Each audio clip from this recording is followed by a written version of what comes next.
मुल्क में सियासी वारदातों का सिलसिला अपने उसी जोबन पर जारी है।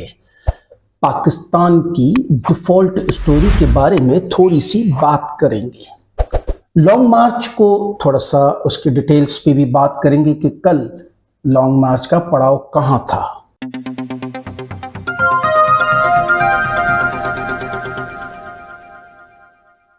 अस्सलाम वालेकुम, वेलकम टू ऑपरेशन तज्ज़िया विद शारिक मकबूल। आज 17 नवंबर 2022 है, जुमेरात का दिन है। क्या ये सज्जे दिखाकर खब्बे मारने वाला तरीका क्या अभी भी इस मुल्क में या इस दुनिया में कायम है और कामयाब है? क्या ये तरीका अभी भी चलता है? सारी आवाम को तोशाखाना के चक्कर में फंसा के और पीछे कार्रवाई डाली जा रही है हुकूमत की तरफ से। PAA 1952 यानी पाकिस्तान आर्मी एक्ट 1952 में तरामीम की जा रही हैं। इस वक्त इस तरामीम की कुछ खास ज़रूरत थी क्या?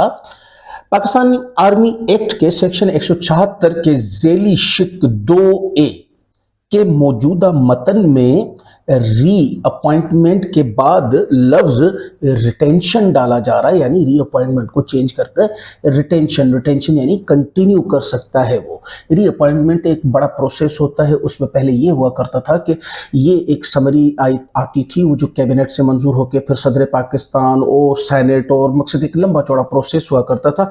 लेकिन रिटेंशन वर्ड जो है उसको चेंज करने से सिर्फ अब PM यानी वज़ीर आज़म साहब अपनी 2 लाइन के ख़त में लिख के कुछ भी चेंजिंग कर सकते हैं जो चाहें। यानी फॉर एग्जांपल अगर एक्सटेंशन में तोसी देनी है, जल्दी रिटायर करना है, ट्रांसफ़र करना है, व्हाटसोएवर विदाउट एनी प्रोसेस वो इस चीज़ को कर सकता है। इसी तरह से लफ्ज़ रिलीज़ के बाद रिज़ाइन भी शामिल किया जाएगा, क्योंकि पहले सिर्फ रिलीज़ हुआ करता था लेकिन अब रिज़ाइन भी शामिल कर दिया है। ये है पाकिस्तानी आर्मी एक्ट 1952 में तरामीम जो इस वक्त ये चल रही है। हमें तोशाखाना में फंसा के एक ब्रेकिंग स्टोरी बना के दी गई है और पीछे से ये कार्रवाई करने की कोशिश की जा रही है। इस वक्त ये सब कुछ करने का मकसद क्या है, जबकि आर्मी चीफ चेंज होने हैं 29 नवंबर को और इस वक्त ये सारी चीज़ें की जा रही हैं, तो इसका मकसद क्या है?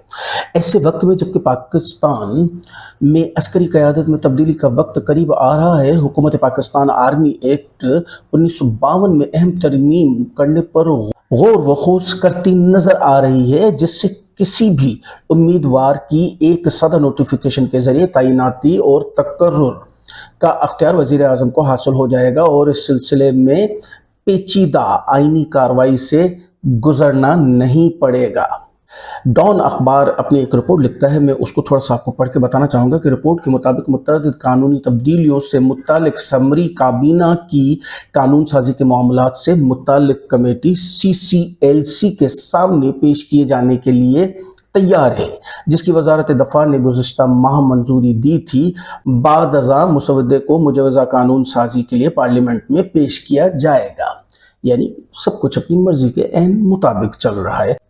आपको तोशाखाना के चक्कर में लगा के और पीछे से ये कार्रवाई की जा रही है। मौजूदा कानून के मुताबिक वफाकी हुकूमत एक्ट के दफात को नाफिज करने के मकसद के लिए ऐसे कवायद बना सकती है जिससे ज़ेली दफ़ा 1 के तहत हासिल अख्तियारात की उमूमी नौयत मुतासर ना हो। ऐसे कवानीन चीफ ऑफ आर्मी स्टाफ या chairman joint chief of staff committee समेत एक्ट के ताबे अफराद का तकर्रुर, दोबारा तकर्रुर, तोसी, रिटायरमेंट, रिलीज, बरतरफी के इख्तियारात फराहम करती है। मौजूदा सियासी माहौल में सामने आने वाली इस पेश रफ्त को अहम समझा जा रहा है, जो कि फ़ौज में मुतवक्का कमान की तब्दीली की मौजूदा सूरत हाल को तब्दील कर सकती है। ये एक शक उठाया जा रहा है जो कि मैंने आपको पहले भी इस पे इन्फॉर्म किया है। डॉन ने वज़ीर दिफा ख्वाजा आसिफ, वज़ीर इत्तलात मरियम औरंगज़ेब के अलावा वफाकी काबीना के कई दीगर अराकीन से मामले पर रद्द अमल जानने के लिए राब्ता किया, लेकिन उनमें से किसी रहनुमा ने भी रद्द अमल नहीं दिया। कैसे देंगे? देखिए, जब भी चोरी की जाती है तो फिर उसका जवाब देने नहीं आया जाता है। फौज से मुताल्लिक मुकदमा का तजुर्बा रखने वाले सीनियर वकील ने डॉन को बताया कि इस तरमीम के ज़रिए वज़ीर आज़म को ये इख्तियार हासिल हो जाएगा कि वो आर्मी चीफ या किसी भी सीनियर अफसर को जो कि जल्द रिटायर होने वाला है उसे आइंदा अहकामात तक अपने फ़राइज़ जारी रखने का हुक्म दे सकते हैं। कितना आसान हो जाएगा, किसी आईनी तकाजे को पूरा नहीं करना, बादशाह सलामत बन के बैठ जाएं और आप सिर्फ 2 लाइनें लिखें और आपका काम हो जाएगा। उन्होंने कहा कि मौजूदा कानून के मुताबिक हुकूमत आर्मी चीफ के दोबारा तकर्रुर या मुद्दत मुलाजमत में तोसी के लिए एक तयशुदा तरीक़ेकार पर अमल करती है, जिसके तहत वजारत दिफा के ज़रिए समरी जारी की जाती है, जिसके वज़ीर आज़म से मंजूरी के बाद सदर मुमलिकत की जानिब से हतमी मंजूरी दी जाती है। पहले था ये सिस्टम। वकील ने मजीद कहा कि पाकिस्तान आर्मी एक्ट में मुजव्वज़ा तब्दीली के बाद वज़ीर आज़म महज एक सादा नोटिफिकेशन के ज़रिए आर्मी चीफ को बरकरार रख सकेंगे। मौजूदा army chief general Qamar Javed Bajwa साहब 6 साल तक खिदमत अंजाम देने के बाद 29 नवंबर को रिटायर होने वाले हैं, जिसमें इनकी मुद्दत मुलाजमत में तोसी भी शामिल है। अब आपको थोड़ा थोड़ा क्लियर हो रहा होगा। इसके अलावा lieutenant general Asim Munir general Qamar Javed Bajwa की मुद्दत मुलाजमत ख़त्म होने से चंद रोज़ कबल रिटायर होने वाले हैं, जब इनके बारे में कहा जाता है कि वो अगले आर्मी चीफ बनने की दौड़ में शामिल हैं। यानी ये लॉजिकली पहले नहीं बनना था कि वो आर्मी चीफ बनने की दौड़ में शामिल थे, लेकिन अब अगर ये कानून पास हो जाता है तो फिर वो भी शामिल हो जाएंगे। याद रहे कि नवंबर 2019 में सुप्रीम कोर्ट की तोसी से मुतल्लिक नोटिफिकेशन मुअत्तल करते हुए कहा था कि हुकूमत की जानिब से जारी करदा तैनाती की समरी में वाज़ेह टेक्निकल गलतियां हैं। 3 रोज तक ड्रामाई समाअतों के बाद अदालत उज़्मा ने हुकूमत को 6 माह के अंदर आर्मी एक्ट में तरमीम करने का हुक्म दिया था। उसके बाद 2020 में पार्लियामेंट ने पाकिस्तान आर्मी एक्ट में तरमीम करके चीफ एग्जीक्यूटिव यानी वजीर आज़म को 4 स्टार जनरल्स की मुद्दत मुलाजमत में तोसी का इख्तियार दिया था। पीर के रोज एक टीवी चैनल से बात करते हुए वजीर दाखिला राना सनाउल्लाह ने मुमकिना तौर पर इस बिल की जानिब इशारा किया। उनका कहना था कि पीटीआई के दौरे हुकूमत में आर्मी चीफ की मुद्दत मुलाजमत में तोसी के लिए की गई कानून साजी को ख़त्म कर देना चाहिए ताकि नए आर्मी चीफ के तकर्रुर पर तनाज़े से बचा जा सके। यहाँ ये बात भी दिलचस्प है कि CCLC का इजलास जो कि 11 नवंबर को शेड्यूल था, जिसमें पाकिस्तान आर्मी एक्ट PAA में तरमीम पर गौर व गौस करना था, इसे नामालूम वजूहात की बिना पर मनसूख कर दिया गया था। पीर के रोज हुकूमत ने वजीर खजाना इसहाक डार और वजीर मवासलात असद महमूद को भी कमेटी में शामिल करने का नोटिफिकेशन जारी कर दिया, जो कि गैर मामूली है, जबकि वजीर खजाना आम तौर पर CCLC का हिस्सा नहीं होते हैं। इसकी सदारत अक्सर वज़राए कानून ही करते हैं।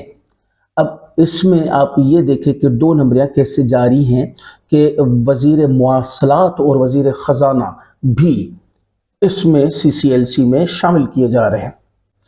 अगर मुजवज़ा तरमीम को CCLC से मंजूर कर लिया जाता है तो ये मुसवदा वफाकी काबीना के सामने पेश किया जाएगा।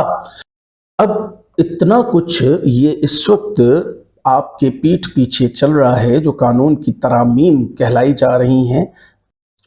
तो इस वक्त अगर देखा जाए तो स्पॉट फिक्सर मार्केट में बहुत सरगर्म है, क्योंकि मैच फिक्सिंग अब पॉसिबल नहीं हो पाएगी। मैच तो शुरू हुए दिनों हो चुके हैं, अब स्पॉट फिक्सिंग पॉसिबल हो सकती है, उसकी कोशिश जारी है। अब ये तो आपको 1-2 दिन 4 दिन में पता चल ही जाएगा कि आया वो कामयाब हुए हैं या नहीं हुए हैं।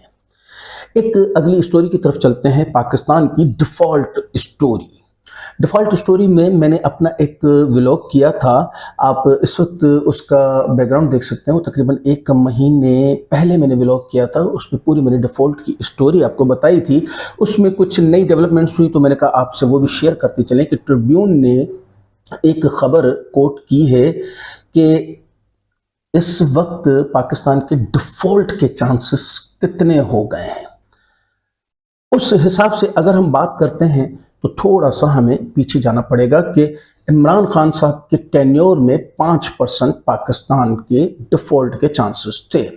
इस टेन्योर में 4 महीने पहले की बात है कि 55% इस मुल्क के डिफ़ॉल्ट के चांसेस थे और लास्ट मंथ ये 65% तक पहुंच गए थे डिफ़ॉल्ट के चांसेस, जबकि अब बिल्कुल लेटेस्ट रिपोर्ट के मुताबिक ये 75% तक ख़तरा पहुंच चुका है कि पाकिस्तान डिफ़ॉल्ट कर जाएगा। सरकार, ये लोग यही कहने आए थे कि हम पाकिस्तान को बचाने आए थे, पाकिस्तान डिफ़ॉल्ट हो रहा था और हम तो बचाने आए थे कि आप ये देखें जो 5%, अच्छा ये 5% तो था इमरान खान के टेन्योर में, लेकिन आखिरी में यानी इमरान खान साहब के टेन्योर के बिल्कुल आखिरी हिस्से में ये 19% तक पहुंच गया था। आप चले 19 को कंपेयर करें 75% से, तो ये जो बचाने आए थे ये माशाल्लाह से 75% तक हमारे मुल्क के डिफ़ॉल्ट के चांसेस लेकर गए हैं। डिफ़ॉल्ट होता क्या है, इसके लिए आप मेरा वो पिछला व्लॉग देख लीजिएगा, उसमें आपको पता चल जाएगा कि डिफ़ॉल्ट क्या होता है। देखिए किस दहाने पर लेकर आ गए हैं ये मेरे मुल्क को इन्होंने बर्बाद कर दिया है, और उसके बावजूद भी इतना ढटाई से आके ये लोग किस तरह से बयान देते हैं, खुदा न ख्वास्ता मेरा मुल्क डिफ़ॉल्ट कर गया तो अभी इस वक्त जो करंट हालात हैं उनमें और कितना बिगाड़ आएगा, यानी हम किस तरफ जा रहे हैं। जब 2.5 करोड़ की आबादी वाला श्रीलंका वो अफोर्ड नहीं कर पाया, तो हम 22 करोड़ की आबादी वाला मुल्क क्या सरवाइव करेंगे। अल्लाह खैर करे, अल्लाह बहुत बचाए। मैं इस व्लॉग का लिंक अपनी डिस्क्रिप्शन में भी दे दूंगा ताकि आप इसको समझने की कोशिश करें कि डिफ़ॉल्ट होता क्या है। जनाब, लॉन्ग मार्च इस वक्त अपनी उसी आबू ताब से जारी है, उसका मोमेंटम दिन ब दिन तेज होता जा रहा है।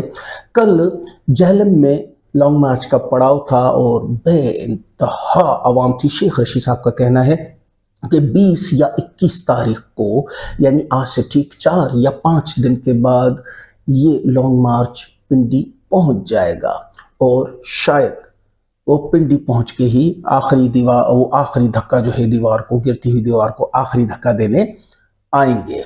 लेकिन क्या पता इसकी नौबत ही ना आए, उससे पहले ही मामलात सुधर जाए। मिलते हैं अगले व्लॉग में कुछ नई खबरों और उन पे मोतबर तज्जियों के साथ। चैनल को सब्सक्राइब करें, वीडियो को लाइक करें, अपनी फैमिली और फ्रेंड्स के साथ शेयर करें। शुक्रिया।